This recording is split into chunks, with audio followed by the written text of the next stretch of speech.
Hey guys, what's going on? And welcome back. TerrabyteEater here, and I am bringing you guys a brand new Photoshop tutorial. I am in Photoshop Elements Editor 12, whatever you want to call it. I don't know. Yeah, I'm in Photoshop Elements 12, and so I'm going to be showing you guys how you make cool thumbnails the way that I make mine recently, I guess. And this is kind of what I made for this video: how to make really cool thumbnails. And you can see I've got a little logo for Photoshop Elements 12, which I actually had to do a bit of editing on here. It still doesn't look great. I could do some erasing with my wacom tablet if I felt like it. But yeah, and I've got like a logo in for branding and stuff. It's not even that hard to make, so I'm going to show you guys how you do it. First thing you want to do is create a new blank file. You can do this with almost any version of Well, you can do it with any version of Photoshop. Probably, I don't know about earlier versions such as CS3, maybe CS4 or anything there. But I've used CS5. Oh, not CS5. I used CS6 and CC and 12. You should be able to do it in all of those, and I would guess probably a couple versions before. Also, you can do this in Paint.net if you're doing something for free, if you're using a program that's free, or GIMP is another free program for Mac users and also for for Windows users. So I'm going to create a new file. I'm just going to call it Untitled. I really don't care. Make this 1920 by 1080 or 1280 by 720 if you do so wish. Resolution, I like to go for 300 or 144 is usually fine. Just makes it a little bit better. Then two things you can do to get rid of this. You can do Command, or you can't do that yet. You can go ahead and double click on this, make it a normal layer. Really just unlock that layer somehow. Then do Command A and press the little delete button. Or what you can do is, if I just do Command Z to go back, also it's Control Z if you're on a Windows. I'm saying Command because I'm on a Mac. You can create a new layer. This is how it is normally. Create a new layer, delete that background there. You want this transparency here, this white and grayness. If that's not there, then you need to change it like I just did. Now what I'm going to do is I'm going to add a gradient. You can make this whatever colors you want, put them as far as you can away from each other. So this location should be 100% and this location should be at 0%. I'm just going to use green, light green to dark green. I would recommend putting the lighter color on this end and the darker color on this end, but you can use different colors and you can really do whatever you want. I need to make sure you're on that layer that you're selected. And what I like to do is a radial. You can really do this gradient however you want. So if you wanted a linear gradient, I could just do that right there. But I like to use radial, as you can see back in this thumbnail here.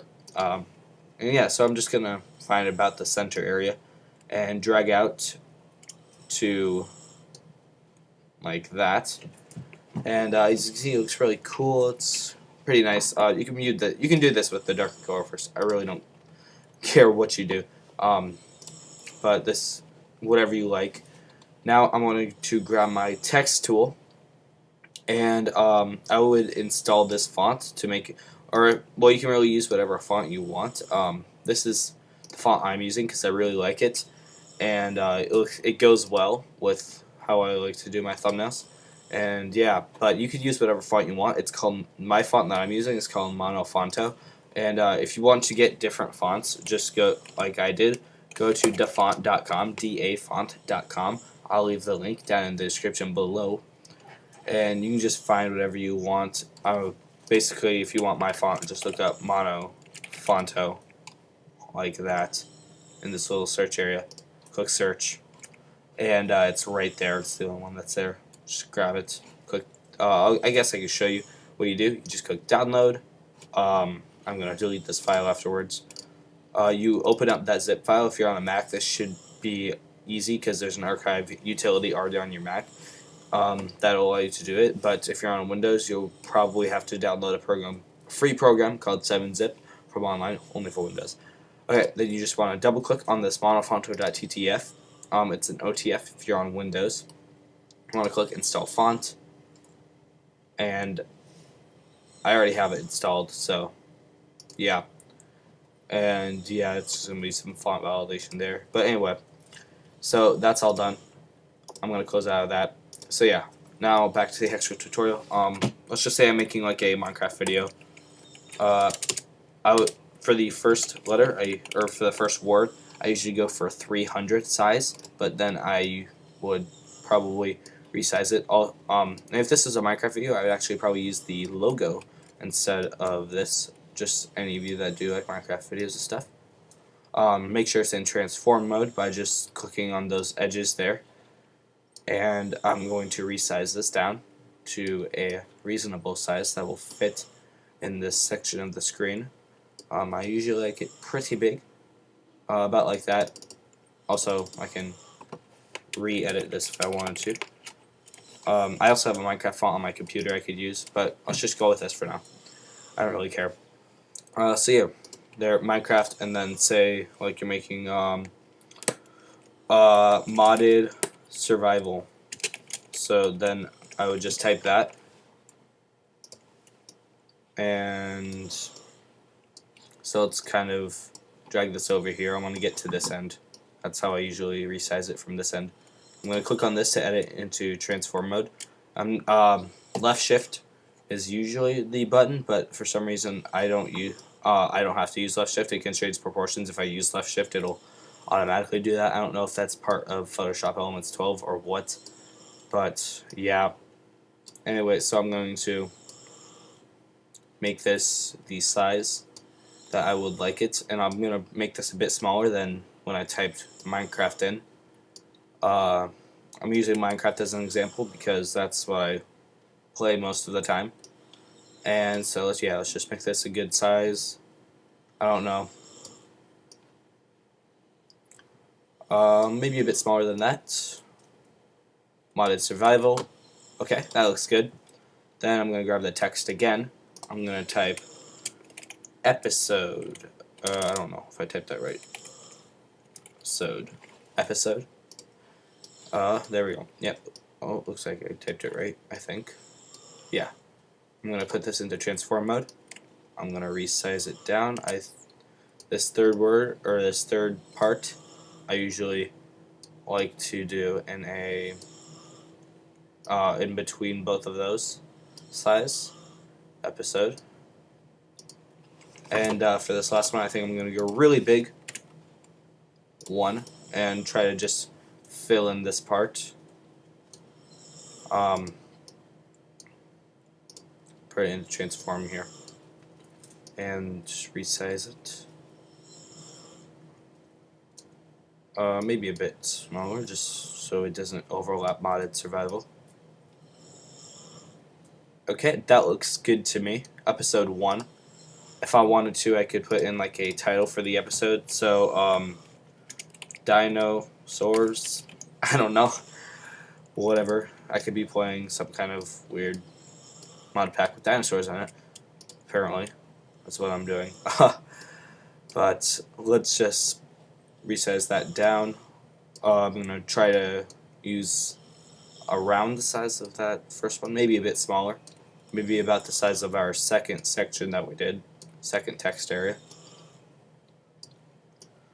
Also, you can like choose to put some of these in like italics or bold, so maybe I'll do that with this one because it's the name.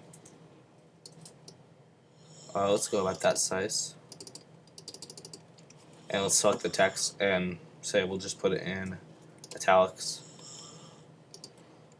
Okay, and you can choose a different color or anything for any of these. I'm using black because it just looks pretty good, so I'm just gonna maybe use red for the title of the episode. And then once you've done all that, I actually didn't do this with the thumbnail file because I was for some reason rushing. You want to select them all and merge the layers down. So this is going to be different for different people, but if you don't know how to merge these, it should probably be in layers. Yeah, merge layers. It will be in the layer section. So I'm going to merge the layers, which is Command E on my computer. I would just do that normally.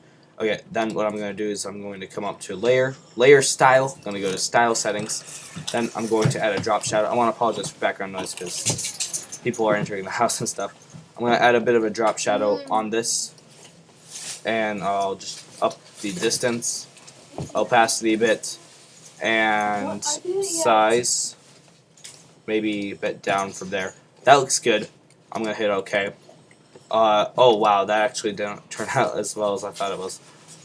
Okay, let's go to layer style again here. Just change it a bit. You can always come back and all the settings are the same as they used to be unless you like mess with another layer.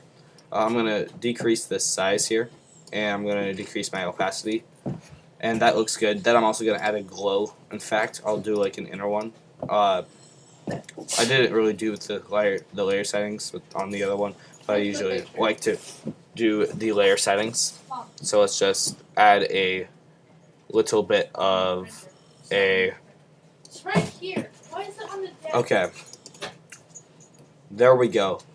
And so now you could like add in logos and stuff if you wanted to. So I actually left the space open so I could add like a logo. So let's just say Minecraft logo or Minecraft dinosaur if we wanted to. Okay, Minecraft dinosaur. Let's go to images. Okay.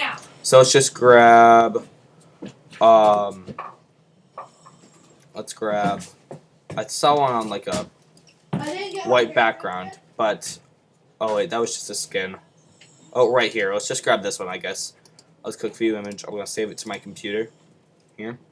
So save it wherever you want to save it. I'm gonna save it to my folder here, and I'll save it as dinosaur for thumbnail tutorial. I guess you probably won't name it that unless you're copying my tutorial or something. I don't know. Anyway, so there we go.